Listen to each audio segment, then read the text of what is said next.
What's going on YouTube? I am going to make a video about my Hydro Boost pump and the 7.3 Powerstroke. There's a lot of good videos about it online as far as doing the repair. Some of them I think are a little all over the place. So I'm going to go ahead and create my video about my experience with it.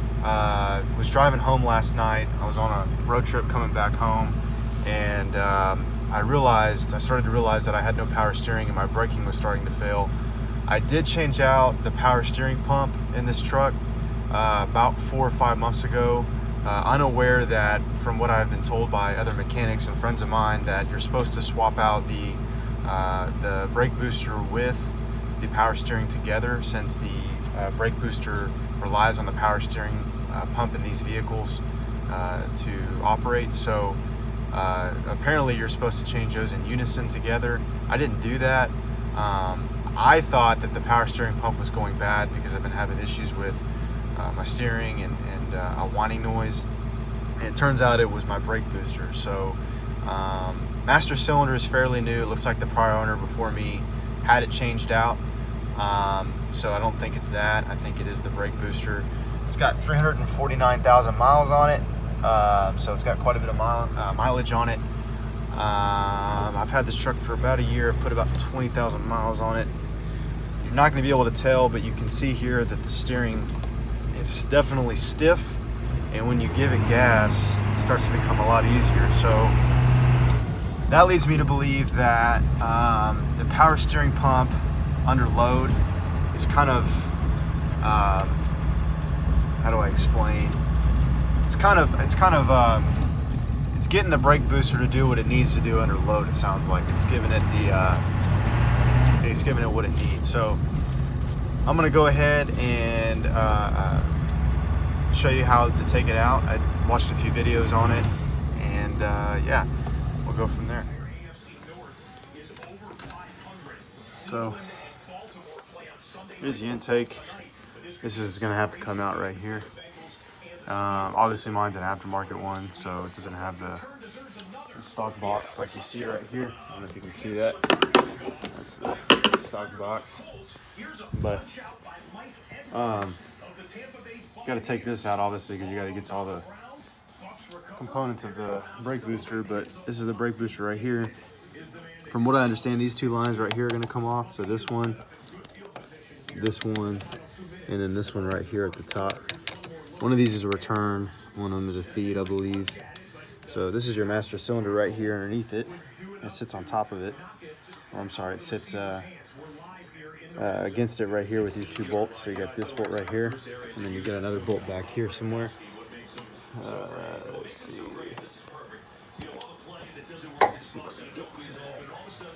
It's down here somewhere.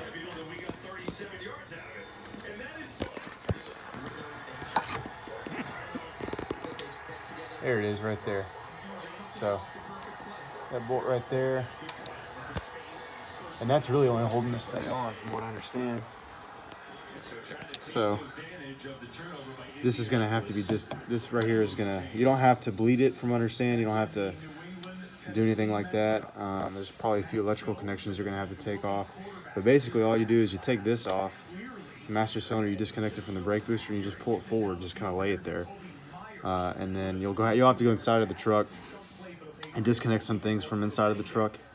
From what I understand, you're going to do that first. So you're going to disconnect the back of the brake booster that connects to the brake pedal. You're going to disconnect that first, and then you're going to come over here and disconnect this and get this all out of the way. So go ahead and start doing the intake first, get all that cleared out just so it's out of the way, and then I'll get inside of the truck and show you what you have to do there.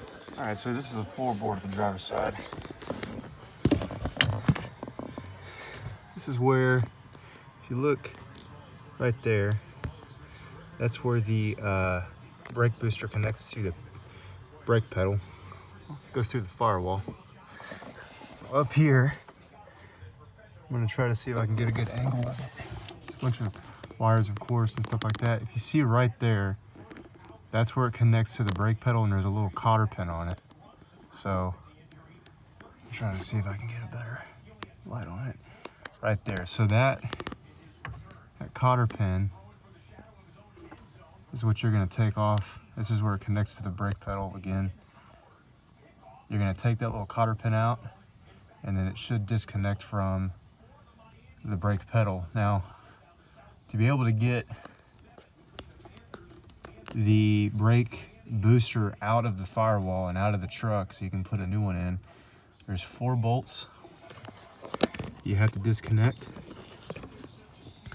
2 on this side right there, and another 2 on this side. And I do notice that on the other side right here, there's some wires in the way, so I'm gonna try to see if I can get around that. I've seen on some videos where you've got to get that out of the way, but I'm gonna see if I can just get a wrench back there and see if I can get it off that way and not have to take or disconnect any wiring.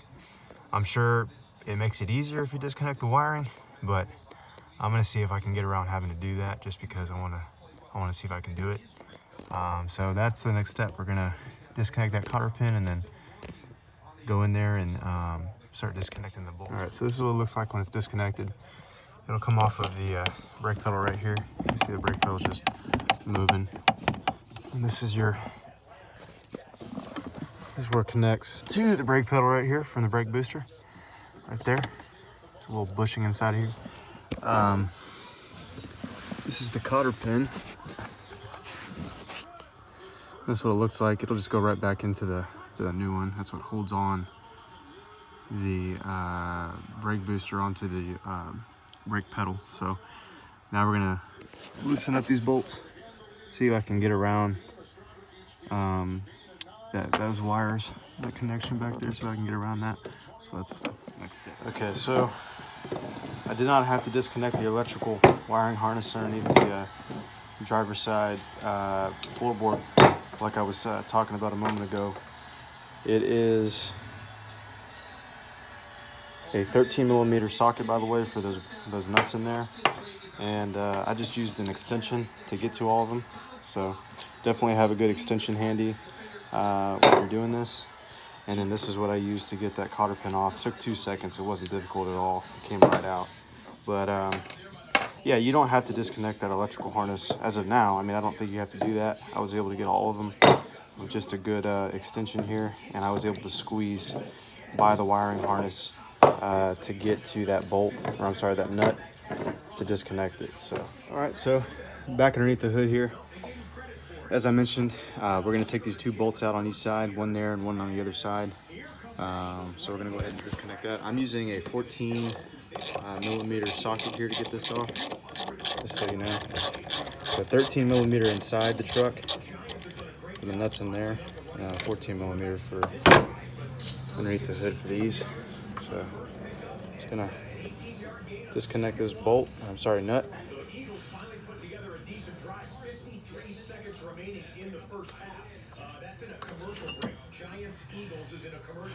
And put this over here. And we're gonna see if this one is difficult to get to. Doesn't appear to be. Go underneath here, right there. See if that works.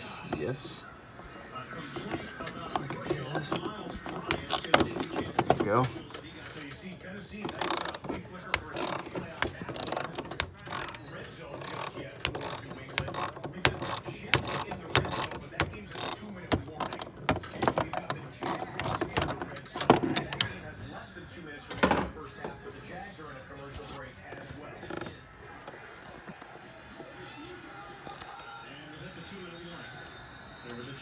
Take this one off here.